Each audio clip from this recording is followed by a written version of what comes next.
Hey, my name is Katie Bulmer, and I am your host of the Truth for Your 20s podcast. Today, I get to basically have a coffee date virtually with five amazing ambassadors. These are college women who have helped me share stuff online and just believe in my message and believe in what I'm doing over here. I'm so honored and thankful that I've had the opportunity to work with them all of last semester and some of them longer than that. And they come prepared today with questions that are just common for life as a college student at 20 something, wherever they are in life. And I think that you guys are going to relate and really enjoy all of the stuff that we unpack here today. So here we go. Hey, my name is Katie Bulmer. I was your typical heartbroken and hungover sorority girl who looked for love in boys, Bacardi, and did I mention boys? After the breakup that broke me, I met the only man who can truly fulfill me. His name is Jesus. Shortly after that, I met my husband, the best example I have met of Jesus on this earth. Today, I have never been more sure I am right where I'm supposed to be, on a mission to help today's young women find their life calling, stop dating dirtbags, and basically just be who I needed when I was younger. I've been called a big sis, an adopted mom, or my favorite title, a cool aunt. But however you think of me, get ready to be challenged and encouraged. This is the Truth for Your 20s podcast. Before you say your name, girls, the first time at least, just say your name, maybe in the school you go to. How about that? That way we can put kind of a voice with a name. And Summer, you go first. I'm Summer. I go to the University of Tennessee, and I am a Pi. I'm Erika. I'm an Alpha Delta Pi at the University of Nebraska. Hi, my name is Brooke. I go to UNC Charlotte, and I am in the Zeta Gamma chapter of Alpha Delta Pi. Hey everyone, I'm Makayla, and I'm an Alpha Zeta Delta at Jacksonville State University. And Caroline. I'm an alumni of the Tau Kappa chapter of Chi Omega at the University of Montevallo in Alabama. Let's get this party started. Do you want to go first with your question, Brooke? Yes, I would love to go first with my question. So my name's Brooke, and I go to UNC Charlotte.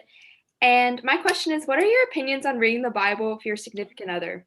Oh my goodness. Okay. Yes, this is a little tricky because it depends on the couple, perhaps where you are geographically and stuff like that.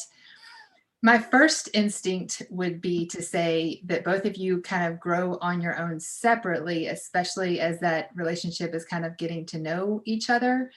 And so perhaps you are in a group with some other women, or growing on your own, or whatever that may be, and he is too, and you can talk about, oh, did you read that whatever in James or whatever, or maybe you're going through a book of the Bible together and you talk about that, but maybe not like in the same room with the door shut with articles of clothing missing. Yeah, I'm just saying, you know what I mean?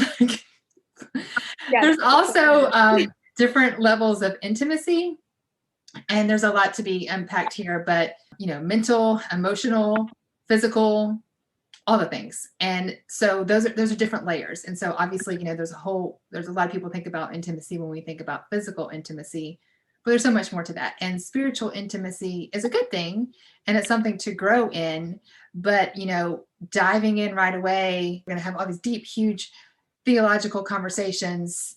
I mean, that's okay, but I just want you to be aware that is a level of intimacy. And as those levels of intimacy grows, then you can also, it's harder to see red flags, and it might be a great relationship, but these are just all some things to think about, because when intimacy grows, also it's harder to see, like I said, potential red flags. Yes, you are answering my question. And I did some research, and basically, like what you're saying, parallels of what I found is that, reading the Bible, you develop intimacy with God. So whenever you bring, say, a boyfriend into that, you're developing that intimacy with him as well as God. So that can be a very tricky path to walk, especially before marriage, because you're not married until the ring's on your finger and you're a wife. And you need to constantly be building your character as a wife, not as a girlfriend. So that is what I got from it. Yes, Brooke, I think that's a really good point. And, oftentimes, we put a relationship in the place of God. That boyfriend becomes our idol. And that is so common. And I talked about this the other day. Look at all the love songs. Like, I will do anything for you. You make the sun shine brighter. And they're worship songs. And so many Christian worship songs are also played on pop music stations as what is perceived as love songs. So we're made to worship. That is in our DNA. That is the way we're created. We're made to worship. And it is very slippery, especially in our culture, when we switch who's in that place of worship, God or our boyfriend. So yeah, I think that's a very good point. Okay, I have a question that's kind of, you answered the part of the question that I had a question on, but I'm Caroline. I graduated from the University of Montevallo in Alabama, and now I go to the University at Buffalo in New York, getting my master's. But my question is, you did the podcast on you graduated, now what, to do with more college life and independent college life, but with relationships, having had a relationship through college, and now like I'm an adult and kind of continuing to grow my own faith as an adult, but also wanting to continue to grow my relationship, and any advice you can give on that. Growing your relationship with your boyfriend, right? Yes. Yeah, with my boyfriend. Okay. Relationships are just that, as they are with family, as they are with friendships and romantic relationships. So this is long distance as well, right? Yeah. We are actually going to do a podcast episode coming out on how to do long distance relationships well, with a girl that I know that did long distance for like 3 years, I think, and they're married now and they're cute and I approve. They're a really great couple. But anyways, relationships need to be fed, for lack of a better word. They need attention. When we take them for granted is when things don't go as well. And that's especially true in marriages. A lot of people take each other for granted and stop going on dates and things like that. So with a long distance relationship, with a long-term relationship, it's just continuing to keep that a priority. And I know that you guys continually to do virtual dates, and I think that is super cute. And, continue to romance each other and making sure you know what each other's love language is. I didn't know that really until later in marriage, but whether it's, gifts, service, words of affirmation, touch. There's another one. Acts of service, does I say that? Anyways, and it's typically not the same thing. So like I love it when my husband cleans up. He loves it when I give him words. So he's going to show me love by cleaning the toilet. I'm going to show him love by saying nice things about him, vice versa. But not vice versa, because, I don't care if he says I'm nice. I want him to clean the toilet. So it's learning each other's love language. But anyway, to invest in that relationship, make it a priority. I'm all in favor of picturing where you want to be in 5 years. And so if perhaps you see that being a long-term, potentially marriage relationship, what can you do today in your dating days to set yourself up for a healthy marriage? And I am a huge believer that marriages start before you ever even consider being engaged. Because, what stories are you going to tell? How are you getting to know each other? How are you preparing both of your hearts for a future marriage? How are you, you definitely came from different homes, different ways of being brought up. Your parents may or may not have stayed together. Do you even know what a healthy marriage looks like? And how can you learn right now? How can you develop healthy habits right now to learn what it looks like to have a healthy marriage? And then, like I said, just intentionally dating each other. Okay, going off of like Caroline's question about marriage, I have a question about yours, because that I think that you and Brian are like exactly what I want. Oh. Is there a specific quality that you saw in him while you were dating that made you be like, okay, yes, this is somebody I could stay with forever? Or was it like a certain thing that happened, or like a quality that you think that other girls should look for as well? Yeah, that's a good question. For me, what stood out about Brian was his levels of integrity. And it was like a foreign language to me when I met him. So like I said, he was a youth pastor when we first started dating, and it was crazy to me. But I shared about this on TikTok one time, and some of the comments were like, oh, well, he should be able to, look at pornographic images and hang out with other women and not have temptation. I'm like, what? My family of origin fell apart because of, temptation. I mean, my dad ended up cheating. And I want to be clear, I love my dad and I know that he would take it back 100 times over if he could. Now, learning what I know now, when you flirt with temptation, you're going to get burned. I mean, people play with fire and they get burned. And so I would much rather just my husband not play with fire and me do the same. But now as his wife, I don't worry for one iota of a second if he is out of town on a business trip. I don't ever think that he is out at a bar hitting on women. If the line is adultery, why even get alone with another woman with alcohol in your system? Like, why even tempt yourself? Like, why? And he just stays on the other side of temptation. And, again, people are going to be critical of that, but I can say as a wife who has not only experienced my own family of origin kind of fall apart because of adultery, now that I'm married to a man who I just trust so, so much because of his levels of integrity, I'm just very thankful. Hey, I hope that you are enjoying this episode. I just want to pop in real quick and let you know I am booking speaking for spring semester. But if you are in a sorority and need a motivational speaker, I am your girl. We're still in this weird, like hybrid, you're in school, you're virtual, lots of weird things happening at all the different schools. But I believe now more than ever, we need a reminder of why sororities exist, the power of sisterhood, and how you really can make a difference even in these weird and crazy circumstances. I had the opportunity to speak to 21 different colleges last semester, and I would love to bring this message to your college as well. I have also been asked, do I speak to other women's organizations or clubs or whatever the case might be? Of course, if you are a female in need of encouragement, I would love to help you out. I believe my message is applicable to all young women, and so all you need to do is check out my website, katiebulmer.life. There's a short little form to get you the information, and I cannot wait to chat with you. And then I guess other stuff is just his steadfastness, if that's the right word, that, I didn't know this, of course, until, I guess there were signs, but I know that after we got married, like we've had job transitions and stuff, and he has always, like the very next day, gone to provide for our family and done whatever, done what it takes. And, he gets up at 5 a.m. every day to go to the gym and then go to work because he doesn't want to go to the gym in the afternoon to miss dinner with our family. Like, in just little reliable, like, I can count on you. It's not I'm going to throw a parade and have roses fall from the heavens on a Friday night for date night, but I'm going to show up every day and go to work. I'm going to provide for our family. I'm going to do what it takes to be at our family dinners. And I think it's those little continual, reliable, loyal things that for me matter a lot more than whatever is famous on YouTube, those famous engagement things that get all this stuff. Yeah, that helps. Plus, he cleans the toilet. That's a winner. That's a winner. Yes, and he got a grill for Father's Day, and we never really grilled much before that, but now he started grilling, and I'm like, this means I don't have to cook. I'm here for anything you want to grill. Yes, fried squirrel, I'm here for it. I don't care. As long as you cook it. We have never had fried squirrel. I'm kidding, please. But if he can cook and I don't have to, I'm here for it. But I like questions about, like, me and Brian. I guess I don't talk about it as much. I'm an open book. I have a question about you and Brian. I think we've talked before, and you've talked on this topic with like finances and trusting and like your relationships with your significant other, future husband, and how finances work into that.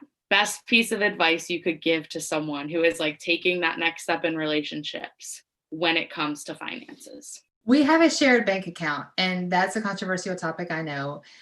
I have found it to be a helpful thing because it's always, the Bible says the two become one. And I think that our money is a huge indicator of that what I make goes into one pot, what he makes go into one pot. And, I have my separate little business account and whatever, but we put it all in together. And it's never been like you buy groceries and I'll pay the cable bill. Like, it's just our money and it's our family, and we're putting it all together to the same purpose. I'm not saying that we've never fought about money, but obviously that's the biggest thing that people fight about in marriage. And I think that we have probably fought about it less because we've kind of been on the same team. We've been on the same, like, long-term plan, so to speak. When we first got married, we were determined to be debt-free. When we first got married, we lived in this teeny tiny little baby duplex. It was so small, like one vacuum cord would get the whole house.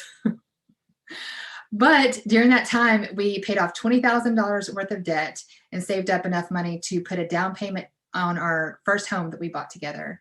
And because of all of that really, like, 3-year period from saving up and then buying our first home, I am 100% sure that's the only reason I was able to stay at home when our first daughter was born. I stayed at home for 3 years exclusively, like, doing all the new mom stuff. Most people we knew got married and were buying giant houses right out of it, back from their honeymoon. And that's fine and all, but then they have these like $3,000 a month mortgages. And how in the world could they? That's so expensive. But because we put such a huge down payment on our house, we were able to have lower house payments. So there's so much to unpack there. We're big believers in Dave Ramsey, but being on the same team, being passionate about being debt free. And then when it comes to big purchases, have a conversation about it.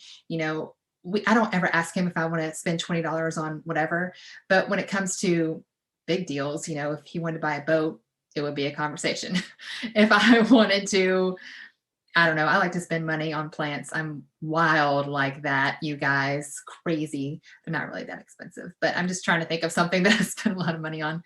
Oh, and hair care. I got to buy that expensive product. Summer was helping me with get some product the other day. Anyways, having a conversation, being on the same plan. And I'm a big believer in being debt free, because I know a lot of people my age that are still fighting student loans. They're still paying $500 for their car payment. I think that's insane. And it's just, there's enough stress in life. There's enough stress in marriage and raising children. Being in debt and working your eyeballs off so you can have minimum payments, like that's just insane. Like, get debt free, because it is so freeing. I'm like the biggest spender in the world. I'm terrible with money. I spend so much money. I've taken out, I am going to be paying off student loans for a long time if I don't get them paid off quickly. Hopefully one day when I'm a doctor, it'll be You spend a lot of money on just little purchases too? Random, just random stuff. If I go to Target, I'm one of the ones, I go into Target for one thing and I spend way too much money. Tell yourself you can only go to Target twice a month. So I do that, but then those twice a month, I spend too much money. So that's the biggest thing. This is a Dave Ramsey thing, but have an envelope system, but you don't even have to have an actual envelope. Tell yourself what is a reasonable. Caroline, you can spend, I don't know, $50 a month on lattes or whatever it is your weakness is, and that is your limit. And you had decided that as a fair amount, and when it is done, it is done. Okay, that's a really good piece of advice that I need to start following. And if you don't, you give yourself a punishment too. And if you don't, then you have to scrub all of the toilets. The dishes are my weakness. If I can avoid doing the dishes, I will. Or something else. You have to put $50 in your savings account, even more pain. $100, something like that. Okay, I have a question. Bring it. So away from the whole relationship thing, because I don't have a boyfriend, nor do I want a boyfriend right now. Nursing school is enough for me. But how do you manage growing your faith? Because I feel like when I want to go read my Bible, I can't, because I'm reading my Foundations of Nursing textbook, and I don't have time to go back and forth, but I want to keep growing my faith, but I feel like I don't have time because of school. That's real. Nursing school is it no joke. I'm going to say the unpopular opinion in that we all have time for what we want to make time for. But I understand. So I would say, for me, my biggest thing that has helped me grow my faith ever is community. And I realize we're in the middle of this COVID and there's probably not a lot of communities to be had, but having accountability, not necessarily even accountability, just friendship. People that they're reading this chapter too, they're reading this book too, they're praying with each other. I'm sure that is to be found online. I'm sure that's to be found within your friend group. Hey guys, I want to, Summer started this. I want to read a chapter of Luke throughout the month of December. Do you want to join me? That is just a really powerful thing.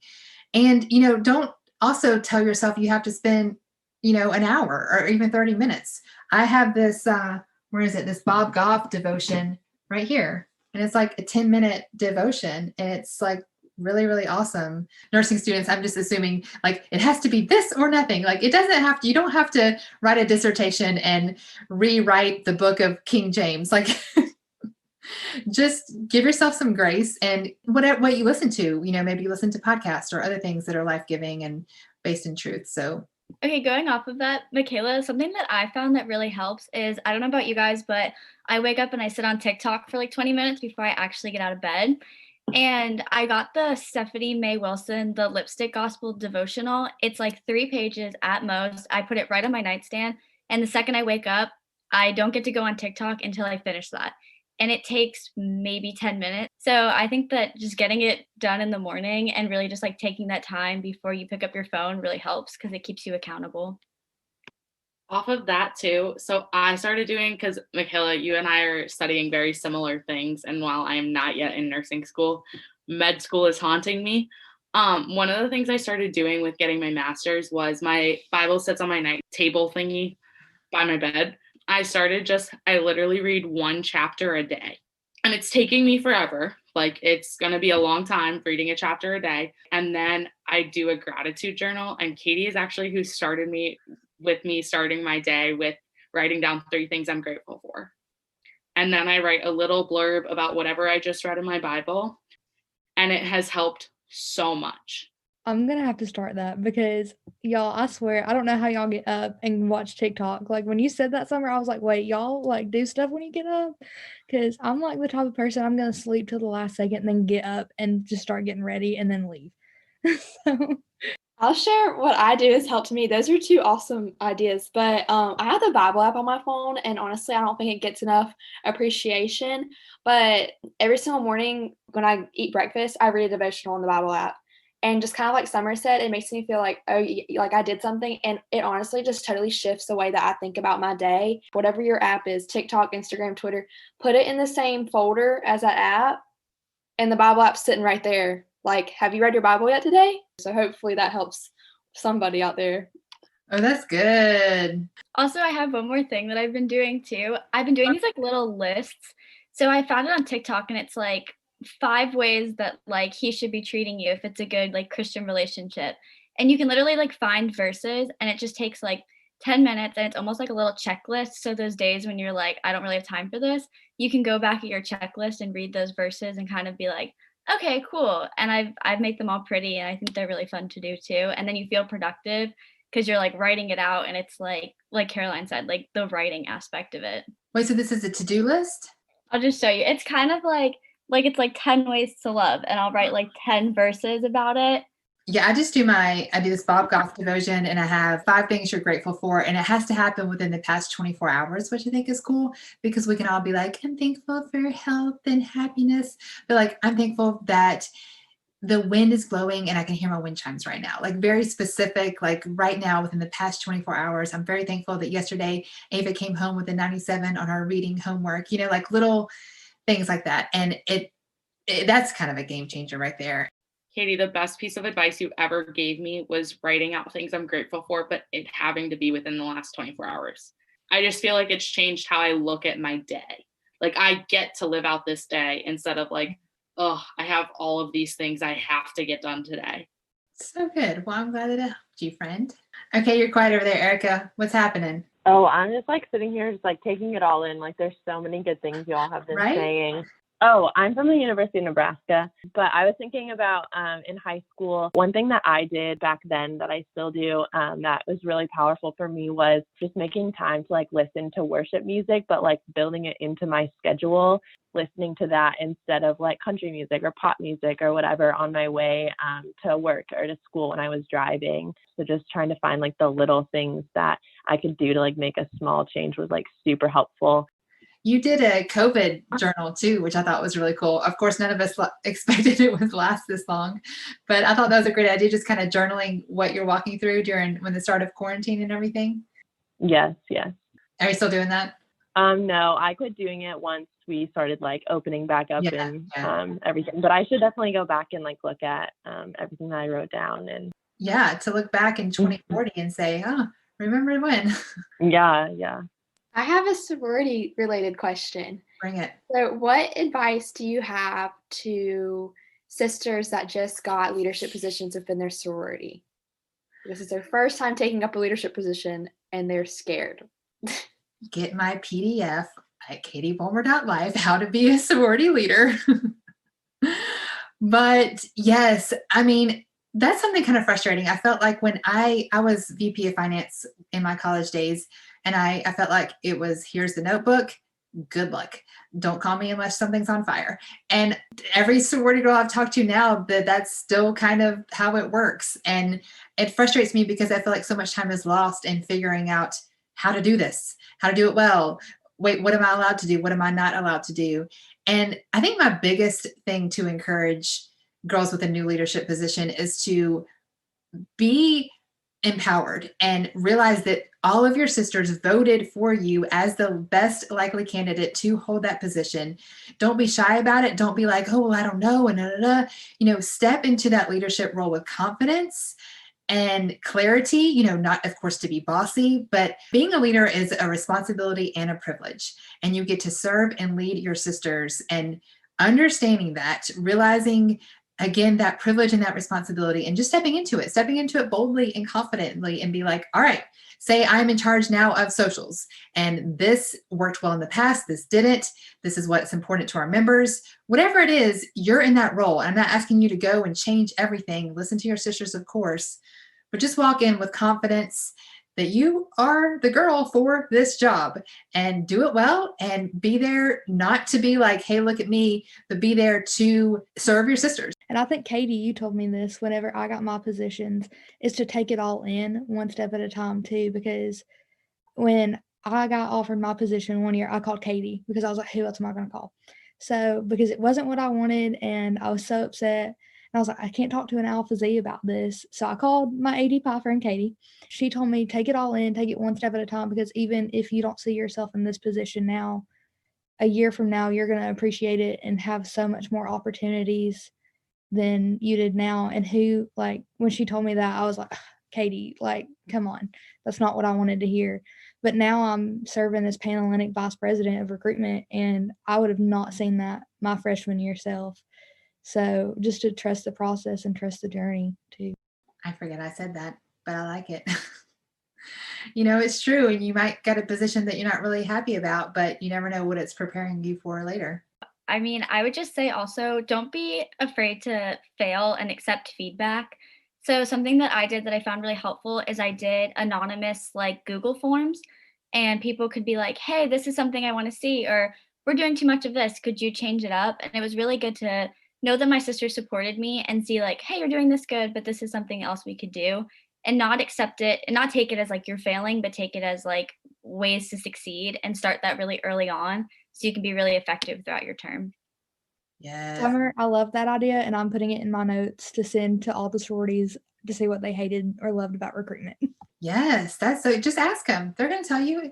Especially if you put it anonymous, that's amazing. I have a spin-off. So as someone who was a natural born leader, I was never elected into a leadership position in my sorority. I was also a Division II college athlete and ran our church group for church and ran the exercise science club. So it was one of those things where every year when I didn't get elected to something or chosen for a position, I always felt discouraged. One thing that I've learned now, looking back on it, that I wish I would have realized then, is that your sisters are looking out for you in the best way. So my sisters understood that that would have been too much, and I wouldn't have been able to put the time that the chapter deserved. Now looking back as an alumni, I'm like, oh, well, duh, this would have been horrible. Just the chapter, it wouldn't have been best for the chapter. And I think I wish someone would have told me that sooner. That's good. Seeing sisters who can see in you what you can't see in yourself. I need that on a billboard. Sisters see in you what you can't see in yourself. Oh my God, that literally makes me want to cry. Oh, that was so good. I have a question, kind of, I guess, going back to when we were talking about the Bible, as someone who just started this year and literally had no idea what to do. For that girl, where should she start? Is there a certain part that she should start in? Because for me, I was like, it's a book. And I opened the first page and I sat there what? So is there a certain part that you would suggest starting at? Yes, I love that you asked that, Summer. And I love also that you have, as a fairly new believer, just dove into, okay, God, what do you want to have for me? What do you want to teach me? And I love that about you so much. But my answer to that question is always to start in Matthew, which is the beginning of the New Testament. I did not understand this when I was a new believer either. I thought oh yeah, you open it in Genesis, and Genesis, as most people know, is the beginning of the world and all that kind of stuff. But then you're going to get into these laws and all of these people dying, and then 15 names. And it's interesting why they have all these people's names, because the people they were writing to knew them. Oh, wait, this is Stephen's daughter, or oh, wait, this is Ham's son. You know, like that made sense to them. But we're so far removed. We're like, I don't care that he was so-and-so's son or whatever. So anyway, just an aside about that. But Matthew is the beginning of the Gospels. So Matthew, Mark, Luke, and John are basically 4 guys' take on what happened. When Jesus walked this earth, they were guys who hung out with him. And Luke was a doctor who was like this really just kind of smart, studious guy who interviewed and was an eyewitness, interviewed all the eyewitnesses of Jesus's life. So what I think is very interesting is I always say it takes more faith to not be a believer than to be a believer, because all of these guys are telling the same story from their perspective. So if you and I went to a baseball game, those don't exist right now, but you know what I mean? We went to a baseball game. We saw the same game. We would have told you the same score, all the main highlights, but we would have remembered different parts of the story. I would have had a different seat. You would have remembered the out or the inning or the home run that I didn't remember or whatever. But these 4 guys are telling the same story, and it's so incredible how much it lines up. And like I said, all those little differences, though, because they're different guys with different perspectives, which just adds to the validity. Because if they were trying to fudge the whole thing, it'd be like, wait, what are you going to say about when Jesus turned water into wine? Okay, yeah, I'll say that too. But they didn't. They said their own perspective and their own way of seeing what happened. And the different miracles are recorded in different chapters because they were there, or sometimes they weren't. But anyway, I think it's fascinating starting there and seeing the life of Jesus, who he was, his character.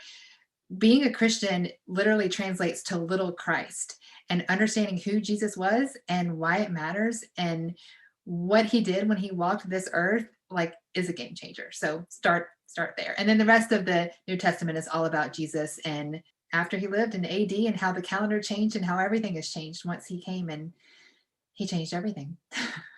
Is that where you started? Or did you start in Genesis and get totally confused?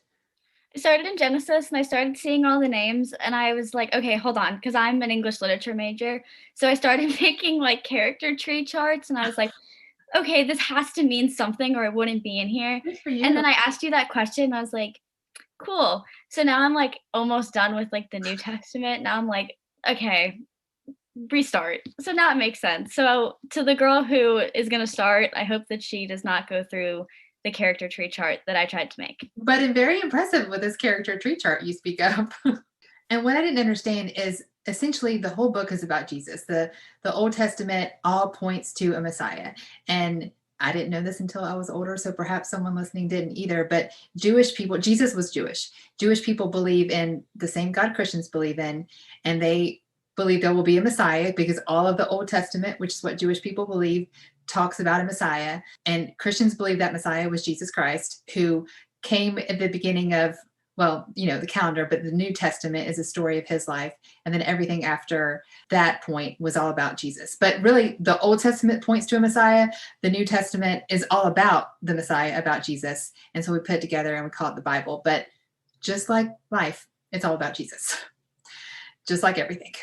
Well, I actually do have another question, but I feel like it's kind of a doozy after Summer's beautiful tree chart understanding of the Bible. Like that was actually really beautiful. That, you know, you didn't like. There's so many new questions. I'm sure that like just don't know where to start. Like I'm like Caroline. I knew kind of what I was doing. So it's absolutely beautiful that you just like branched out like that. Anyway, my question. So, like a lot of young adults, I grew up in a split household. My parents were divorced. I never saw conflict handled well between a man and a woman. So how do you or even other couples handle conflict well? Like, what is that like? You get duct tape and you put it over the guy's mouth and then just JK. So funny story, I'm actually working on a podcast episode and I'll do a social media post too. It's like things I wish I knew my first year of marriage. And I asked a few friends for feedback, just, you know, their take on that as well. And one of my friends said, remember, if you fight, it doesn't mean that things are wrong. And that was something that Brian and I walked through too. We have a family history of 9 divorces. Yes, between our 4 parents, like his dad was married 5 times and then his mom 3 and then my mom like once. And then anyway, a lot of people have been divorced a lot of times. My dad twice. Anyway, so we didn't have a whole lot of great examples either. And when we first got married and we had some conflict, it's like, oh no, like, are we broken? Like, what does this mean? So I guess my first thought is, if you have conflict, it means you're two human beings who see differently on a subject. Like, don't freak out. But to handle conflict, I mean, obviously, I feel like we have gotten better about this over the years, but the best thing you can do, and this is not always easy in the moment, but to try and seek to understand instead of being right. Because even if you are the rightest of the right, and oh, wow, I'm so proud of you, Queen Katie, for being right, what do you win? You don't win anything when you are right. You win when that relationship is healed, and when you win when that relationship is restored and not beating someone down for being right.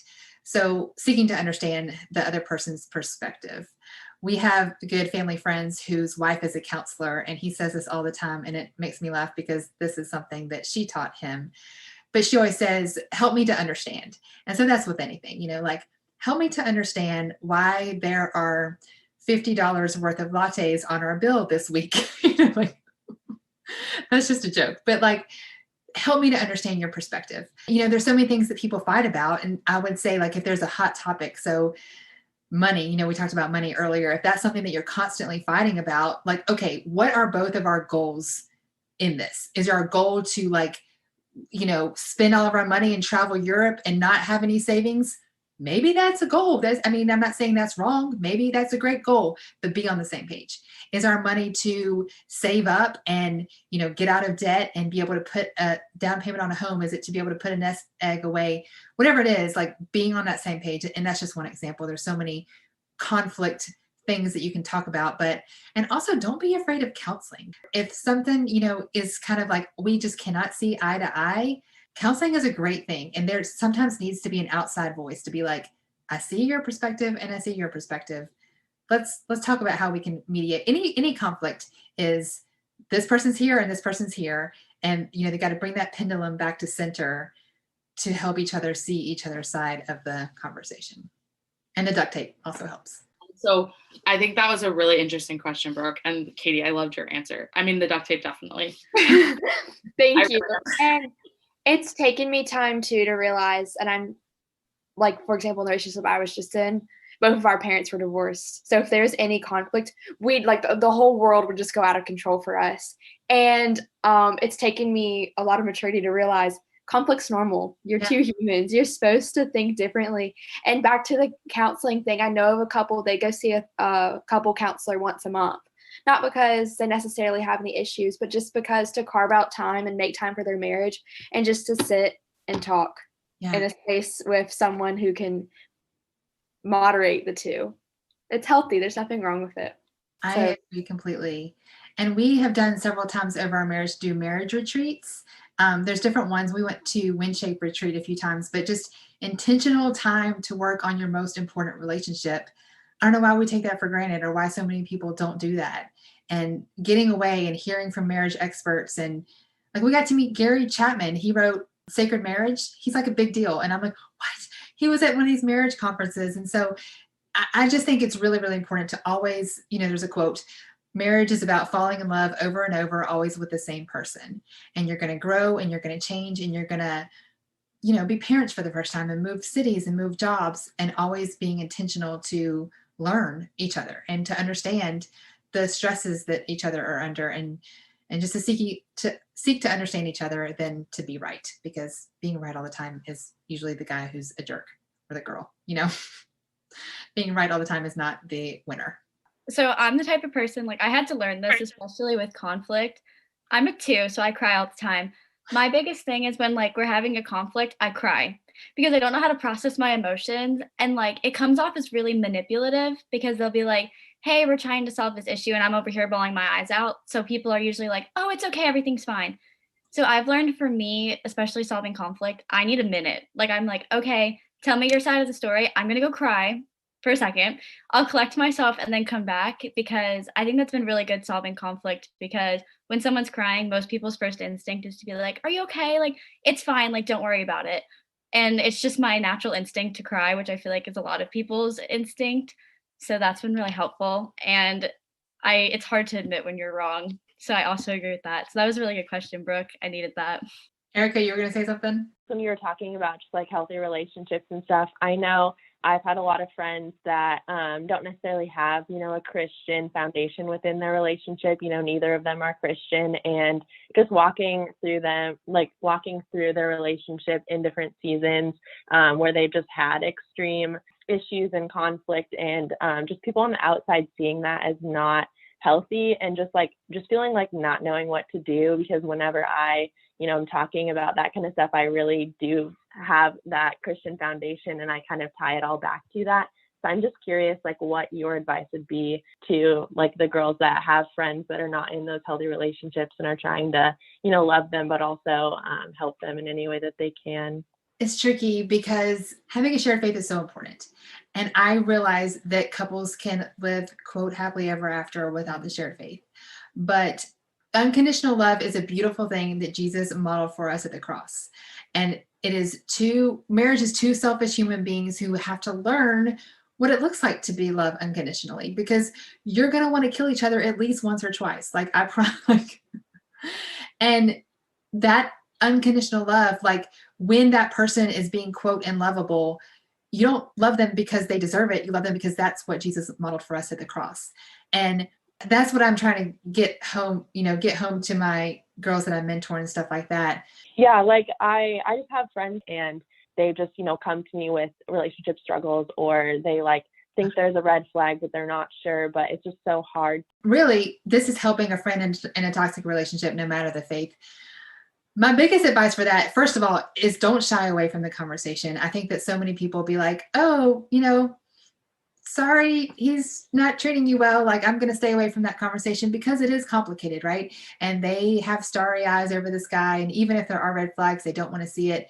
True friends kind of dive into that conversation, and with love, like, sister, I love you. And I'm saying this because I'm concerned, and I'm saying this because I care for you. I would say go into it with questions instead of answers. So ask them, do you see this relationship going into a future? What kind of future do you see this relationship going? What stories are you writing in your relationship that you want to tell? Do you think that he will be a good father one day? What kind of father did you have? Do you think that he's going to be the kind of father that you needed as a little girl, as a little boy? Like long-term thinking, so many young people are like, oh, I'm just having fun. Fun is adorable, but fun leads to feelings, emotions, especially if physical intimacy is involved, and you have soul ties. There's so much woven together with your lives. Then you meet his sister, and then you meet his friends, and then your friends have become woven together. And this whole, we were just having fun. I have friends that have been married 15 years who were just having fun with an irresponsible frat boy. And now, he's not going to church. Their kids aren't being raised to believe what she thinks is important. He can't hold a steady job. I don't know. I mean, like, whatever. This whole just having fun thing is very flawed, and help her to think long term. So again, not coming at her and saying all those things, but just coming at her with questions, helping her to see, what do you want? Is this defining what you want? What matters to you in a relationship? What are some things that you want in a future marriage? And is he answering those things for you? So, and then when you help them to find those answers on their own, it's way more powerful than telling them. Yeah, no, I love that. I definitely did not think about like that perspective at all. Because yeah, it is, like you said, a very tricky situation, and you're wanting to, do what's best for them and help them through it, but sometimes you don't have all the tools. And so, yeah, that's definitely super helpful for sure. Well, we'll wrap it up, but I thank you guys so much for being here. Yay. Well, thank you so much for everyone being here. I will put your Instagram profiles in our show notes so they can follow you and love you and all of your awesomeness. But thank you for asking such great questions. And thank you for everyone to listening in on our coffee date. Hey, if you like this episode, would you help a sister out? Take a screenshot right now and share it on your social media. Podcasts are not really SEO friendly, meaning you can't really search them. So they just rely on people sharing them and telling other people what they enjoy. So help a sister out, share this on your social. Plus, I'll give you some Instagram love if you tag me at Katie Bulmer Life and at Truth for Your 20s podcast. We will both reshare it and share that love. Also, special thanks to those of you who take 4 seconds and leave a review on iTunes. That is like a chai tea latte to a podcast soul.